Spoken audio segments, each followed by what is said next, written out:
Arratsaldeon, ongi etorriak berriz ere zuekin Laudato Si sakontzeko gogoekin. Gaur gure laugarren hitzaldia izango dugu. Donostiko Elizbarrutia eta Iruñako eta Donostiako Loyola zentroek antolatuta. Pues vamos así a la cuarta conferencia. Recordamos que los cristianos en general hemos despertado a la conciencia del cuidado de la casa común relativamente tarde y hemos tenido más conciencia social que ecológica, aunque la actual crisis socioambiental nos hace caer en la cuenta de esta dimensión ecológica inseparablemente unida a lo social. Y es importante que tomemos conciencia en un momento en que, por una parte, se están acelerando los cambios, grandes cambios, en sequías, ciclones, hambrunas, subida del mar, fenómenos extremos, y en un momento en que la presión social de la juventud pues afloja, creo yo. Los cambios se retrasan cuando ya debieran estar realizados o realizándose, y como en otras cosas, la presencia de la mujer es clave por sus labores de cuidado. Entran en la agenda mundial nuevas urgencias y concretamente pues Ucrania, pues, y en relación con eso pues ya vemos que la guerra estropea todo, ¿verdad? Personas, ambientes, echa a perder pues tantas situaciones, y como el Papa ha hecho un llamamiento, os lo voy a leer. Tengo un gran dolor en el corazón por el empeoramiento de la situación de Ucrania. A pesar de los esfuerzos diplomáticos de las últimas semanas, se están abriendo escenarios cada vez más alarmantes. Al igual que yo, mucha gente en todo el mundo está sintiendo angustia y preocupación. Una vez más, la paz de todos está amenazada por los intereses de las partes. Quisiera hacer un llamamiento a quienes tienen responsabilidades políticas para que hagan un serio examen de conciencia delante de Dios, que es el Dios de la paz y no de la guerra, que es Padre de todos, no solo de algunos, que nos quiere hermanos y no enemigos. Pido a las partes implicadas que se abstengan de toda acción que provoque aún más sufrimiento a las poblaciones, desestabilizando la convivencia entre las naciones y desacreditando el derecho internacional. Y quisiera hacer un llamamiento a todos, creyentes y no creyentes. Jesús nos ha enseñado que la insensatez diabólica de la violencia se responde con las armas de Dios, con la oración y el ayuno. Invito a todos a hacer del próximo 2 de marzo, miércoles de ceniza, una jornada de ayuno por la paz. Animo de forma especial a los creyentes para que en ese día se dediquen intensamente a la oración y al ayuno. Que la Reina de la Paz preserve al mundo de la locura de la guerra. Firmado Franciscus. Bueno, pues así, Jaime, te toca este día, ¿verdad? Así un poco oscuro para la convivencia humana. Vamos contando también para que tengamos en cuenta los datos de la recepción de la iniciativa. Me dicen algo más de 200 personas que de una manera u otra, pues escuchando ahora o después, llegan. También hay diversos lugares que se van formando grupos, en Pamplona, en Donosti, en algunas comunidades que lo van trabajando, además de personalmente, lo cual pues puede ayudar. Y ya me sitúo con Jaime Tatay, que le veis en pantalla, jesuita. Ahora está viviendo en Madrid, es superior de la Ventilla. Suelen decir que a los que hacen superiores a las personas que son buenos compañeros o capaces de hacer la unidad. Entonces te situamos por ahí. Polifacético, me cuentan que le da a todo.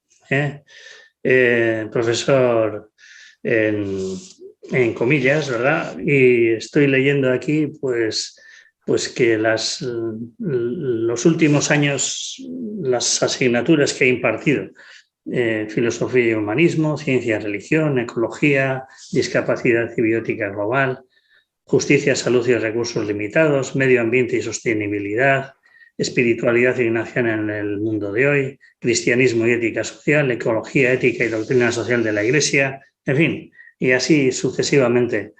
No leo las publicaciones, 32.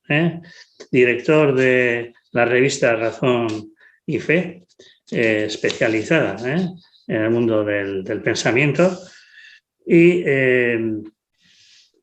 bueno, doctorado en teología en la Universidad de Comillas, licenciatura de teología en Boston, bachillerato en teología en Comillas también, ingeniería de montes. Bueno, pues de ahí su cercanía y su afición, ¿verdad?, por el mundo del cuidado de la casa común. Y bueno, pues nada más desearte que nos puedas ayudar a que lo complejo se nos haga más comprensible. Eso es cosa un poco de sabios, y como tú andas en esa onda, pues, en fin, te doy la palabra y muchos ánimos.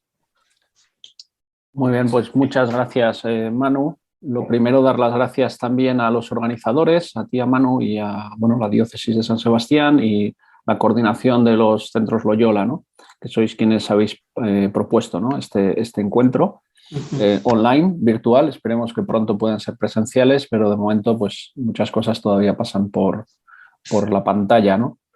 Bien, y también dar las gracias a los asistentes, a los 25 que estamos ahora conectados y los que quizá vean después, ¿no?, más tarde esta sesión, ¿no?, de formación y de diálogo en torno a la ecología integral. Este es un tema que nos acompaña desde hace ya unos 7 años, ¿no?, desde que el Papa Francisco promulgó la encíclica Laudato Si, pero que viene de mucho más atrás, evidentemente, ¿no? En los años 60-70, cuando se toma conciencia de estas problemáticas, especialmente en el ámbito más académico y científico, pero también en el ámbito social, ¿no? Es cuando surgen muchos movimientos de tipo ecologista y donde también en el orden de las relaciones internacionales pues se convocan las primeras grandes cumbres, ¿no? Pensemos, por ejemplo, en la cumbre de Estocolmo del año 72 o el primer Día de la Tierra, ¿no?, el año 70, ¿no? Por tanto, esta es una cuestión que es nueva, pero no es nueva. Es una cuestión que nos acompaña, aunque se ha ido reformulando y que en las tradiciones religiosas pues quizá ha tardado un poco más en ser recibida, ¿no? Y estamos ahora en esa fase que detallaré más adelante, ¿no?, ya de proposición y de propuesta de acción y no solo de recepción. Permitidme empezar esta intervención con una cita del Papa Benedicto XVI, que ya tiene ya pues algo más de 10 años, cuando se dirigió al Parlamento alemán, al Bundestag, y hizo referencia precisamente al movimiento ecologista, ¿no? Y dice así, dice: el movimiento ecologista ha sido y es un grito que anhela aire fresco, un grito que no se puede ignorar ni rechazar porque se perciba en él demasiada irracionalidad. Continúa. Gente joven se dio cuenta que en nuestras relaciones con la naturaleza existía algo que no funcionaba, que la materia no es solamente un material para nuestro uso, sino que la Tierra tiene en sí misma su dignidad y nosotros debemos seguir sus indicaciones. La importancia de la ecología es hoy indiscutible. Debemos escuchar el lenguaje de la naturaleza y responder a él coherentemente. Bien, ¿por qué pongo esta cita de Benedicto XVI? Bueno, porque aunque es verdad que Francisco es quien publicó, ¿no?, la encíclica Laudato Si, que es el documento de mayor nivel y de mayor autoridad de los que tenemos en la Iglesia, ¿no?, también es cierto que esta cuestión no es algo que se invente Francisco, por decirlo así, sino que Benedicto y sobre todo Juan Pablo II antes habían ya escrito y hablado mucho sobre estos temas, ¿no? Es verdad que no en una encíclica, pero sí en multitud de discursos, de intervenciones, de cartas y en otra serie de documentos, ¿no? Bien, si echamos la vista atrás y reconstruimos, por decirlo así, la historia de la reflexión teológica respecto a las cuestiones ecológicas, la historia de la ecología y la teología, yo me atrevo a delimitar como 3 grandes periodos o épocas que ha atravesado esa relación. Una relación que no siempre ha sido fácil. Podríamos decir que en un primer momento, allá por los años 60, 70, más bien es lo que podríamos llamar una fase defensiva, donde las tradiciones religiosas, no solo el cristianismo, perciben el movimiento ecologista como una especie de cuestionamiento de algunas convicciones básicas, ¿no? Podríamos decir, de sus tradiciones religiosas y como incluso una amenaza, ¿no? Por ejemplo, la crítica al antropocentrismo, ¿no? Si nos da tiempo luego la desarrollamos un poco, de la que acusan a las religiones algunos académicos, ¿no? Es decir, las religiones han legitimado el dominio y el abuso de la creación poniendo al ser humano en el centro exclusivamente, ¿no? Bien, eso dará luego lugar a un río de tinta, ¿no? Y a un debate muy intenso respecto a esa cuestión y otras. También la cuestión, por ejemplo, pensad de la población, todo el debate en torno a la población, y eso también hará que las tradiciones religiosas pues, se pongan alerta, ¿no? Respecto a este discurso, ¿no? Este discurso ecologista en sus primeras fases. En los años 80 podríamos decir que las tradiciones religiosas, incluida la Iglesia Católica, dejan atrás esa fase más defensiva y pasan a una fase más reflexiva. Es un momento más de interiorización donde se ponen las bases del pensamiento teológico, de la reflexión ética, de acudir a las fuentes de la espiritualidad de las distintas tradiciones y se dan cuenta de que esta cuestión de la ecología puede ser, y de hecho ha sido, un revulsivo, ¿no? Y una oportunidad tanto para la reflexión teológica como para establecer nuevos puentes de diálogo con la sociedad civil, con el mundo científico, etc., ¿no? Bueno, y entonces este es un periodo donde no hay, digamos, una enorme cantidad de documentos, pero ya empiezan a encontrarse algunas reflexiones, ¿no? Tanto de los grandes líderes religiosos, pero sobre todo de los teólogos, ¿no? Aquí hay mucha reflexión teológica en esta segunda fase. Y por último, podríamos delimitar esa última, en la que estaríamos ahora, que se inicia más o menos con el cambio de siglo, que le he llamado yo la fase propositiva. Sería un momento en el que ya las tradiciones religiosas no se limitan a estar a la defensiva, ni siquiera a reflexionar y pensar, sino que se proponen también hacer algo en relación a estas cuestiones, ¿no? Empiezan a participar, por ejemplo, en los grandes foros internacionales, ¿no? De medio ambiente, empiezan a enviar, ¿no? Delegaciones, empiezan a interiorizar, ¿no? Algunas de estas cuestiones ambientales y a tratar de ofrecer una contribución propia, ¿no? De su tradición, ¿no? Propia de una institución como es la institución religiosa, que veremos luego pues, que puede hacer contribuciones valiosas, ¿no? Bien, pues esta sería así a grandes rasgos la historia de la teología, de la relación entre la teología y la ecología. Voy a ir muy brevemente, porque no disponemos de mucho tiempo, ¿no? A esbozar algunas de las razones, porque yo creo que aunque pensemos que estamos en esa última fase, ¿no? Y yo creo que en gran medida lo estamos, también es cierto que todavía nos encontramos como reacciones a veces, digamos, de crítica o de sospecha respecto a este discurso medioambiental y a la legitimidad que tiene dentro del ámbito religioso o del ámbito confesional, ¿no? Y por eso me voy a detener unos minutos a repasar algunas de esas razones por las que se sigue percibiendo en algunos ambientes, no en todos, no, este discurso como un discurso sospechoso, ¿no? ¿Y cuáles serían estas razones, ¿no? Por las que el ecologismo se ha percibido y se percibe en parte todavía como una posible amenaza o como un cuestionamiento de la religión? Bueno, por un lado, ya lo he dicho, porque en algunos casos, cada vez menos, pero en su origen fue así, algunas voces fueron muy críticas, ¿no? Con las tradiciones religiosas y especialmente con las religiones bíblicas, ¿no? A quienes acusaron de fundamentar el antropocentrismo y de legitimar pues el dominio, el control y el sometimiento, ¿no? De la tierra, hecho así de forma telegráfica, ¿no? Esa sería un primer punto de fricción, si se quiere, ¿no? Habría una segunda sospecha respecto a este discurso que es más de tipo teológico, ¿no? Que sería la cuestión del animismo, ¿no? Es decir, para las religiones monoteístas, ¿no? El politeísmo y el animismo previo son etapas que habían quedado superadas en principio, ¿no? En ese esquema, digamos, de evolución religiosa de la humanidad, y a menudo se percibe que el movimiento ecologista está rehabilitando algunas dimensiones típicas de lo que sería el animismo, ¿no? Del mundo antiguo, ¿no? Y eso se percibe también como una especie de distorsión teológica y la emergencia de una especie de espiritualidad difusa vinculada a la naturaleza, sobre la que luego volveremos. Muy estrechamente ligado a esto, habría un tercer riesgo, una tercera sospecha, que sería la vinculación, ¿no?, de estas corrientes ecologistas con lo que podríamos decir tendencias panteístas o neopaganas, ¿no? Y de hecho, pues hay algunas expresiones, ¿no?, de algunos movimientos que podríamos vincularlas a este tipo de espiritualidad o pagana o panteísta. También, en algunos casos, ¿no?, parece ser como si el ser humano fuese el gran problema, ¿no? El gran problema que tiene la Tierra somos nosotros, ¿no? Y el discurso medioambiental, en algunas ocasiones, yo creo que no ha sabido articular, y esta crítica puede ser parcialmente razonable, ¿no?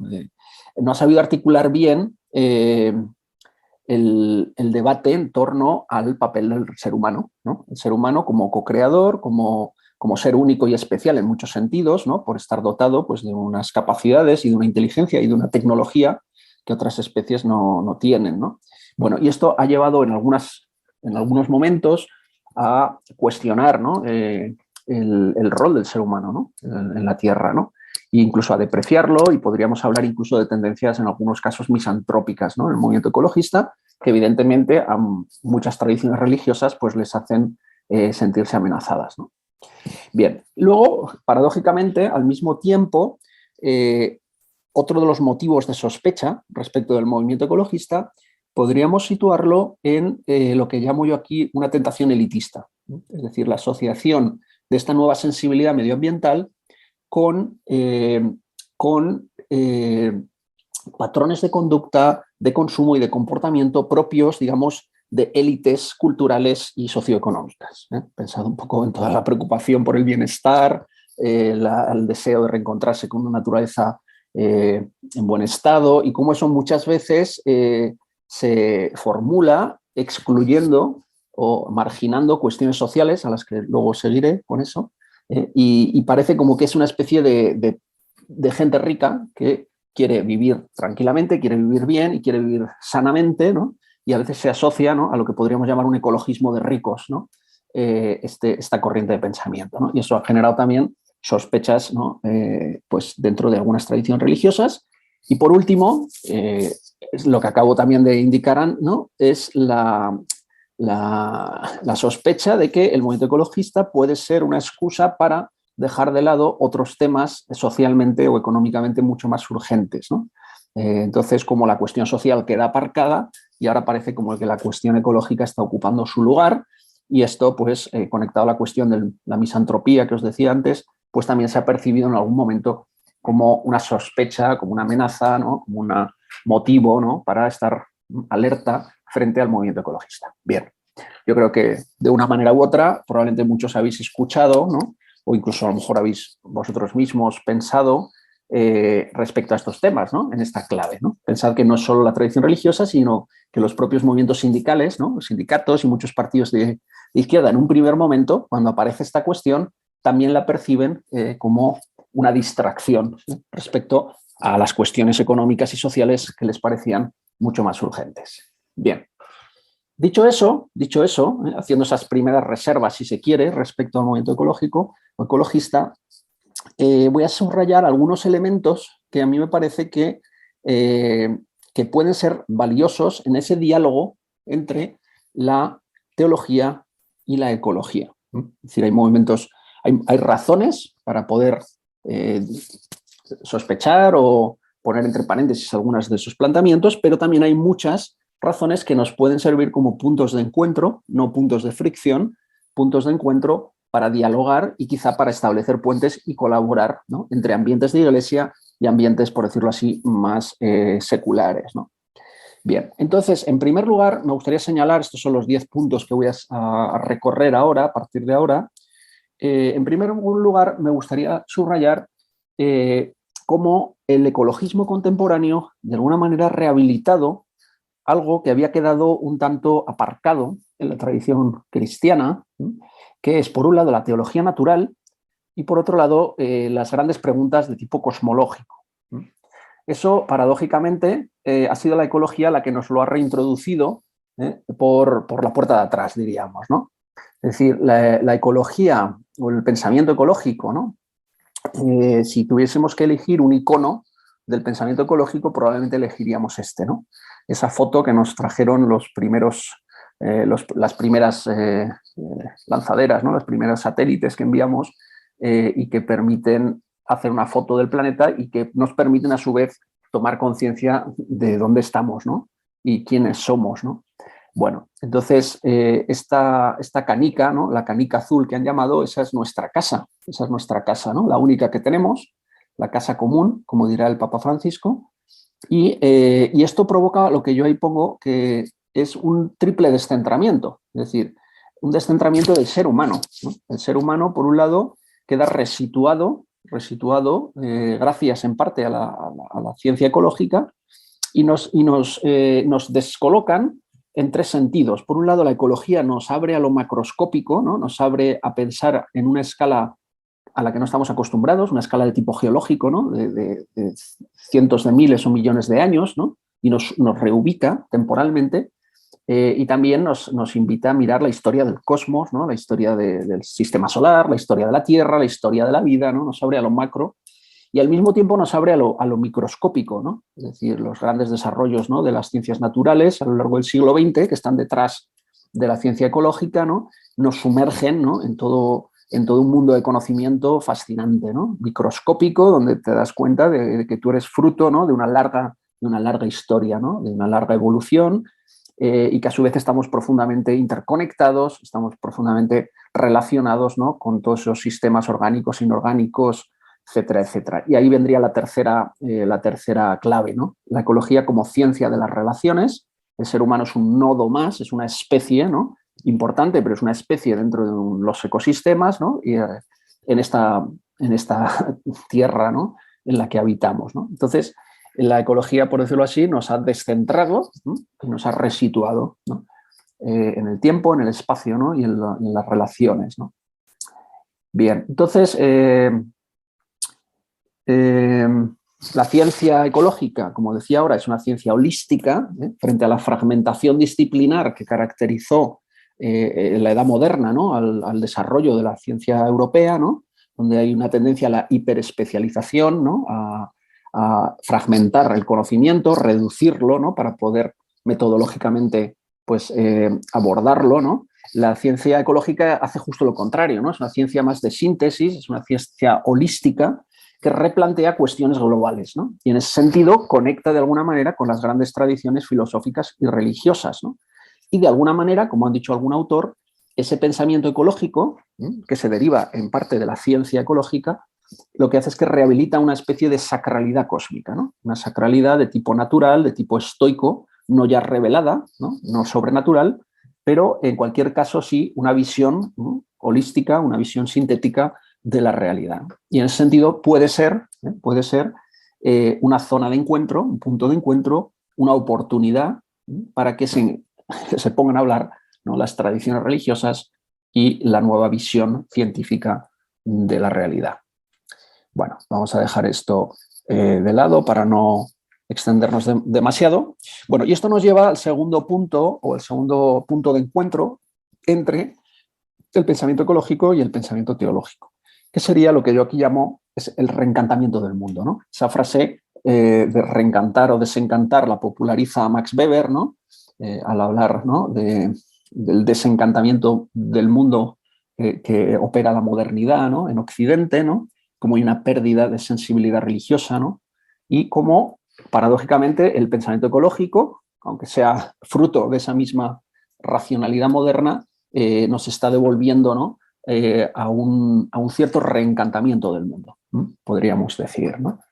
Bueno, la posmodernidad conduce a una especie de desecularización y reencantamiento, vinculado al movimiento ecologista, y aquí hay varios autores a los que cito, ¿no? Que de alguna manera hablan de esto, ¿no? Por ejemplo, un libro de Taylor, ¿no? O de Charles Taylor, eso cuando habla de la era secular, o Peter Berger, otro gran sociólogo de la religión, van a decir que, bueno, que uno de los múltiples altares posmodernos pues, sería la adoración de la naturaleza, ¿no? El redescubrimiento del valor que hay en la naturaleza como algo sagrado, ¿no? O incluso, como dice Morton, otro filósofo ambiental, ese regreso, ese retorno al animismo, ¿no? A la conciencia de que o la convicción de que existe algo que habita, ¿no?, esa realidad material, ¿no?, que es el mundo. Y esto lo vemos reflejado, por ejemplo, en películas muy taquilleras, ¿no?, de los últimos años, ¿no?, de las últimas 2 décadas. Pensad que todas tienen ese tipo de trasfondo ecológico, cósmico, espiritual, ¿no? Y eso lo vemos en Avatar, ¿no?, o en El Señor de los Anillos, o también en otros movimientos, ¿no?, como es la rehabilitación, pues, de hasta religiones del mundo antiguo, o incluso en el interés, ¿no?, que hay y en el fenómeno que hay en torno a, pues, al Camino de Santiago, ¿no?, por poner un ejemplo más cercano, ¿no? Entonces, todo esto estaría vinculado de alguna manera con este movimiento. O incluso en otras tradiciones religiosas, ¿no?, también como en este caso unos monjes budistas, ¿no?, tratando de preservar los grandes árboles, ¿no?, de la deforestación, pues realizan ritos religiosos, como en este caso una ordenación de árboles, ¿no? Un tema interesante, ¿no?, como el budismo también se acerca a esta cuestión desde su propia cosmovisión, ¿no? Bueno, ¿y cuál sería la otra cara, ¿no?, de este proceso de resacralización o de reencantamiento? Sería la percepción también por parte del movimiento ecologista y de mucha gente, ¿no?, de nuestra sociedad, de que la destrucción de la naturaleza sería algo así como una desacralización. Incluso se han identificado prácticas que podríamos llamar de tipo misional, ¿no?, en estos movimientos, ¿no?, movimientos ecologistas, donde la estructuración del voluntariado, ¿no?, y del tipo de discurso que se adopta, pues no es tan raro de lo que tradicionalmente las religiones han llamado, ¿no?, las misiones, ¿no?, de evangelización, etcétera, etcétera, ¿no? Bueno, esto lo vemos también por, bueno, pues bastante gente joven, ¿no?, que se implica en estos movimientos, al menos en la denuncia, ¿no? Bueno, entonces se percibe, como decía, ¿no?, que la destrucción de la naturaleza es una especie de violación o de profanación de una realidad sagrada. Esto reconecta además con otros movimientos contemporáneos, como es el movimiento postcolonial o como es el pensamiento feminista, ¿no?, que se asocia también en algunas corrientes al movimiento ecologista. Bien, voy a avanzar también y voy a ese tercer momento, por cierto, esta es una imagen de ese movimiento de Extinction Rebellion, no sé si os suena, no tiene tanta fuerza aquí en nuestras latitudes, pero en el norte de Europa, esto es Inglaterra, pues sí que ha habido campañas, ¿no?, de protesta, ¿no?, simbólica por la pérdida de biodiversidad, ¿no?, y la destrucción del planeta, ¿no?, y hacen este tipo de bloqueos, por ejemplo, de un puente en el centro de Londres para llamar la atención, ¿no?, y denunciar la destrucción de la naturaleza, ¿no?, recientemente. Bueno, un cuarto punto de encuentro entre el movimiento ecologista y las tradiciones religiosas sería la cuestión del sacrificio, ¿no?, una categoría típicamente religiosa, ¿no?, como es el sacrificio. Es curioso que está siendo retomada, aunque no se utilice esa palabra, está siendo retomada y propuesta desde el movimiento ecologista y desde incluso planteamientos académicos, ¿no?, es decir, la llamada a la autolimitación, a la contención, a la reducción. No es otra cosa que, en términos religiosos, lo que hemos llamado siempre la disposición a sacrificarse, ¿no? Bien. Y ahí encontramos, como digo, otro punto de encuentro. ¿Debemos sacrificarnos? ¿Por qué? ¿Por las futuras generaciones? ¿Por el planeta que le vamos a dejar a esas futuras generaciones y, por tanto, deberíamos limitar algunos de nuestros apetitos, algunos de nuestros deseos, para que puedan, a su vez, disfrutar de un planeta en unas condiciones relativamente dignas? ¿Debemos sacrificarnos por el bienestar de otras formas de vida, no solo por las futuras generaciones humanas? Esa es otra pregunta que está sobre la mesa, ¿no? ¿Debemos sacrificarnos para que no se extingan, por ejemplo, otras especies? Esa es una pregunta que ha formulado el ecologismo, ¿no? O también, retomando la clave antropológica, ¿deberíamos sacrificarnos por la injusticia socioambiental que estamos generando? Manu empezó hablando de los tifones, de las sequías, de los incendios, ¿no?, de la subida del nivel del mar, de la desertificación, de la contaminación. Es decir, todos esos fenómenos hoy día ya están impactando a muchas poblaciones vulnerables a lo largo y ancho del mundo. Y, por tanto, sacrificarnos o reducir, ¿no?, o disminuir para que esos impactos sean menores, a su vez, pues puede ser un punto de encuentro, ¿no?, en el discurso del ecologismo y un discurso, por otro lado, que ha sido típico, ¿no?, de las tradiciones religiosas, ¿no? Bueno, un ejemplo aquí, no sé si os suena esta historia, ¿no?, ya tiene sus añitos, pero esta chica, ¿no?, a principios del siglo XXI se subió a una secuoya para que no la cortaran. Bueno, un bosque que quedaba de secuoyas, que sabéis que es un árbol gigantesco que crece en California y que quedan muy pocos ejemplares antiguos, digamos, ancianos, porque la mayoría se cortaron, ¿no?, por la calidad de su madera. Y bueno, pues ahí tendríamos un ejemplo, ¿no?, de una persona dispuesta a vivir 738 días encima de una secuoya por salvar, por decirlo así, a esa secuoya milenaria, ¿no? Bueno, el sacrificio, otra cuestión clave, otro punto de encuentro entre el discurso ambiental o la teología y la ecología. Voy a seguir avanzando. Luego, si queréis que profundicemos en algunos de estos puntos, pues podemos discutir un momento al final, ¿no? Luego tendríamos que hacer referencia también a esta cuestión que ya he mencionado, que es la cuestión de la relacionalidad. La modernidad pone el énfasis en el individuo, ¿no?, en la autonomía, en las libertades, sobre todo la primera modernidad, ¿no? Y el ecologismo, curiosamente, lo que nos está poniendo de relieve es una visión, por decirlo así, más comunitarista y menos liberal, usando el lenguaje, ¿no?, de la filosofía política, ¿no? Nos está invitando a pensar no solo a nivel del yo, a nivel solitario, sino a pensar en red y a pensar en común. Y por tanto está rehabilitando una antropología que se semeja bastante, al menos, por ejemplo, con la tradición católica, ¿no? Una antropología relacional, donde el sujeto no se piensa solo por sí mismo, ¿no?, cogito ergo sum, que diría Descartes, ¿no?, sino que nos pensamos como parte de una colectividad, como parte de una familia, como parte de una comunidad. Bueno, y eso es otro punto de encuentro, en mi opinión, entre el ecologismo contemporáneo y el pensamiento teológico, ¿no? Esa categoría central, una categoría que llamamos la categoría de relación o interrelación. Hoy día, en otros ámbitos se habla de la dependencia, ¿no?, y la interdependencia, que es una manera quizá más propia de las ciencias sociales, ¿no?, de hablar de esta misma idea, ¿no?, de la profunda interrelación que tenemos, ¿no?, con los ecosistemas y entre nosotros, ¿no?, como seres humanos y con otras especies, ¿no? Entonces, la ecología, como ciencia de las relaciones, pues puede establecer un puente renovado, ¿no?, entre el pensamiento teológico y el pensamiento científico, ¿no? Esto lo dice también este autor al que he citado antes, ¿no?, Timothy Morton. Dice que tomar conciencia de las profundas interdependencias que nos conforman y atraviesan, lo que él llama la malla, es una de las tareas a las que nos conduce la conciencia ecológica. Quinto punto de encuentro, de potencial diálogo entre la teología y la ecología.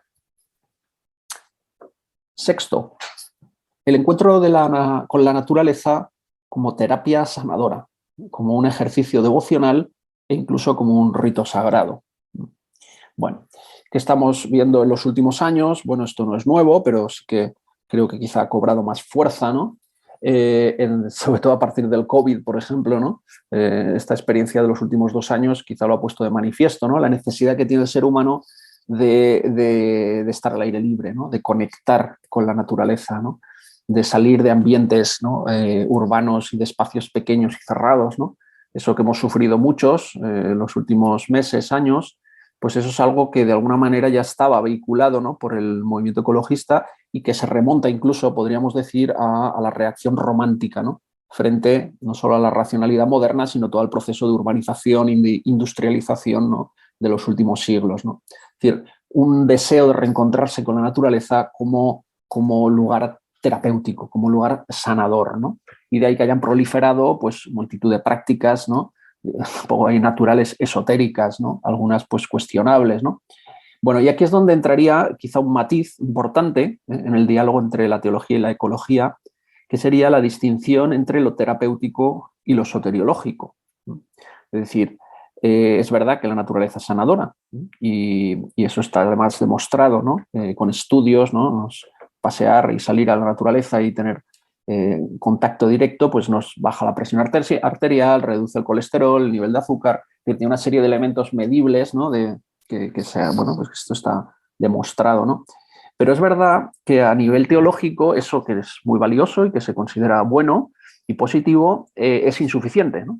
Es bueno, necesario, pero insuficiente porque cuando las religiones se plantean este tipo de cuestiones amplían el foco no solo a la naturaleza, a restablecer esa relación que había quedado un poco rota con la naturaleza por múltiples razones, sino también a restablecer esa relación con uno mismo, es decir, a iniciar procesos de integración personal, ¿no? De meditación, de reflexión, de oración, y también a restablecer la relación con Dios y con el prójimo, ¿no?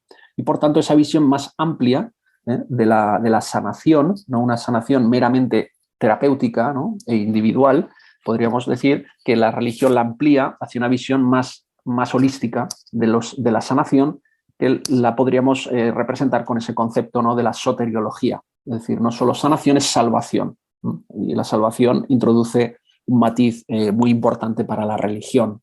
La raíz de los dos términos en latín es el mismo, salus, ¿no? De ahí viene tanto salud como salvación, ¿no? Bien. Entonces ahí encontramos, por tanto, un punto también, yo creo, de encuentro, ¿no? Ese deseo de reencontrarse, de ir a la naturaleza, de sanar, no es ajeno a esa búsqueda tradicional de la religión por la salvación, ¿no? La sanación y la salvación.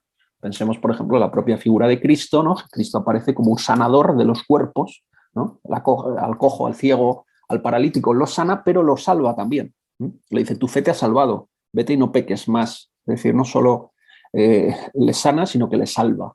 Y esa distinción me parece relevante en el diálogo con el ecologismo. Bien, voy a pasar esto también un poquito más rápido y vamos a pasar, bueno, y esto se reflejaría, lo apunto simplemente también en el auge que hay o que ha habido y sigue habiendo en estos últimos años, décadas, en nuevas prácticas de tipo que podríamos llamar rituales, ¿no? El excursionismo, la búsqueda de la naturaleza para realizar deporte en ella, ¿no? Y la creación incluso de una especie de nuevo santoral ecologista, ¿no? Como el Día de la Tierra, el Día del Agua, el Año de los Bosques, el Año de los Ríos, ¿no?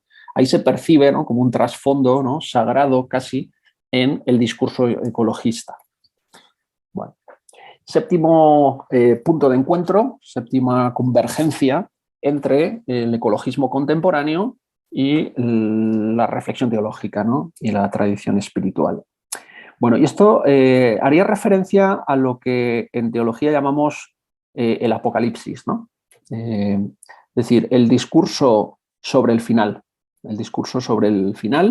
y cómo el ecologismo, pues en muchas ocasiones ha insistido en la importancia de mirar a ese final, es decir, de mirar a las consecuencias de nuestras acciones, las consecuencias agregadas de nuestras acciones como especie, ¿no? Como raza humana.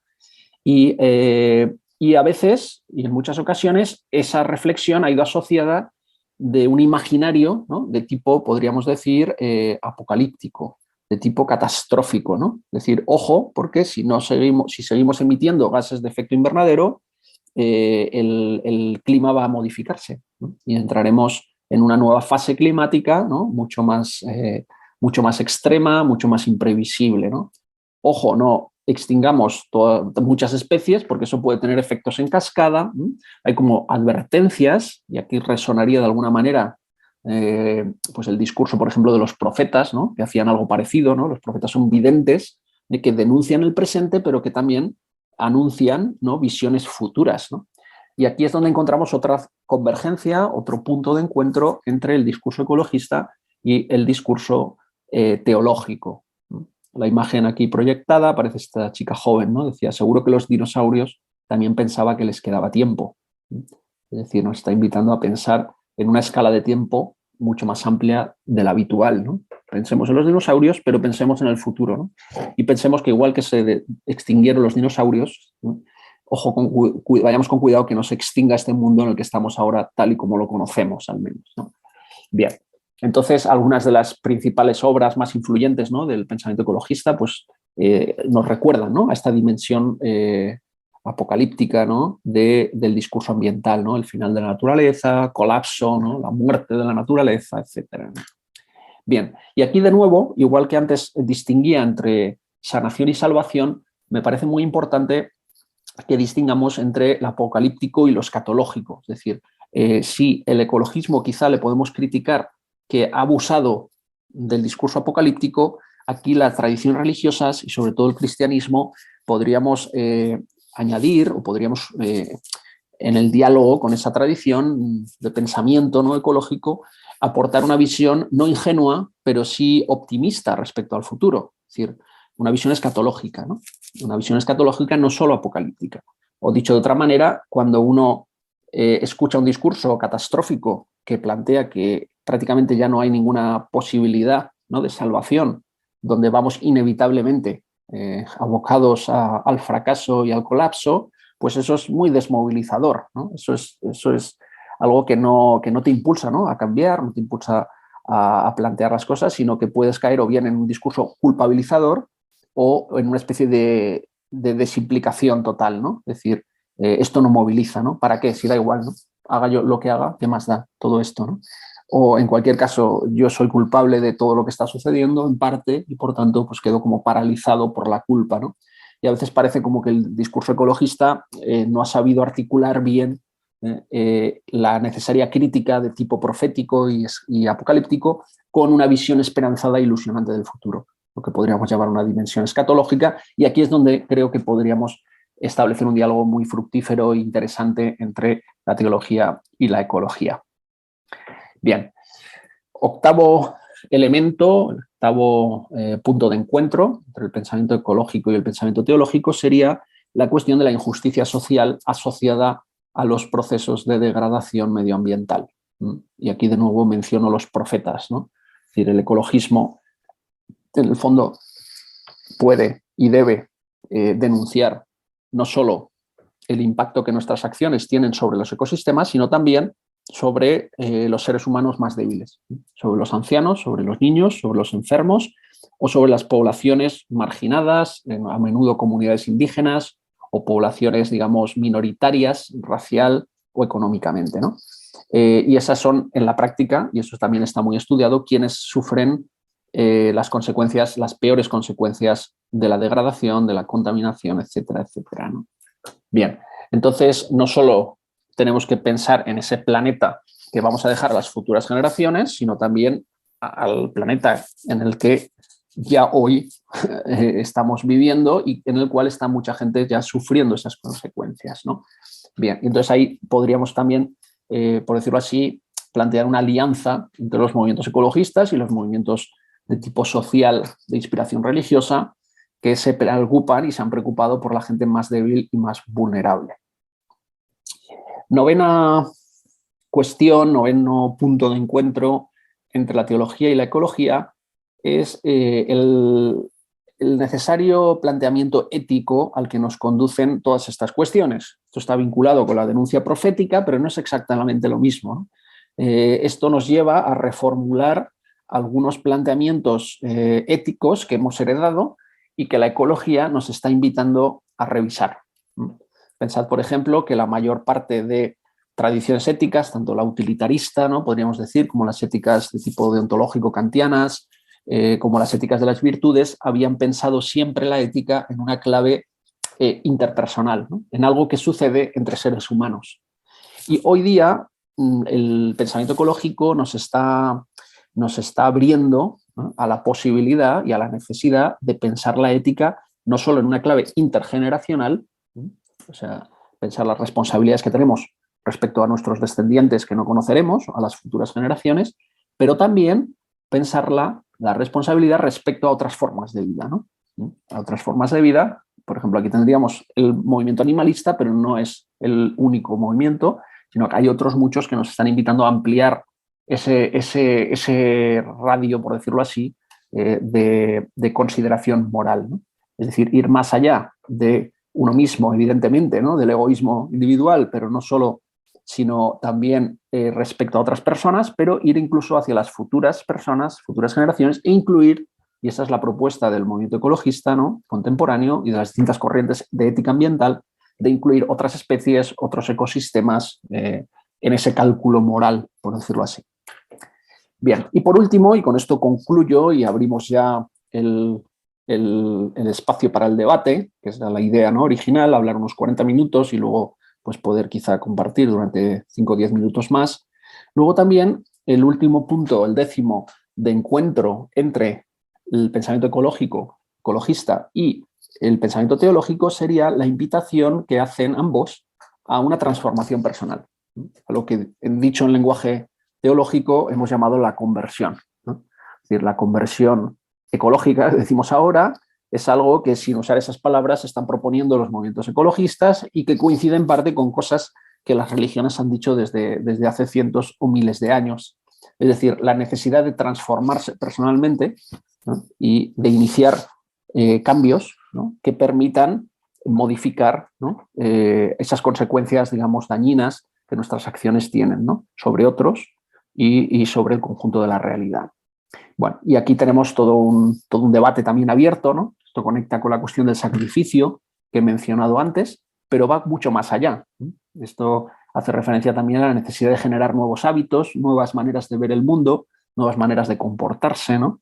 Y tenemos aquí, por tanto, una décima invitación y un décimo punto de encuentro. No quiero extenderme más, yo creo que es bueno no saturar las intervenciones, y más en esta época de las pantallas y de Internet y del Zoom, para poder dejar espacio a intervenciones, a diálogos y por tanto, pues eso, no escuchar una única voz. Entonces, si os parece bien, organizadores de esta sesión formativa, hemos alcanzado ya los 40 minutos, yo puedo parar aquí. Os dejo esta proyección, si acaso, para que podáis, pues, ver un poco la última parte, ¿no?, de mi intervención, pues si alguien quiere reaccionar a alguna de las cosas que he dicho. De nuevo, muchas gracias, eskerrik asko, por la invitación y por abordar este tema que me parece muy urgente, no solo como creyentes, sino como ciudadanos, para orientar nuestras vidas, ¿no?, de un modo que sirva y que ayude, ¿no?, a los demás y a la creación de Dios. Pues muchas gracias.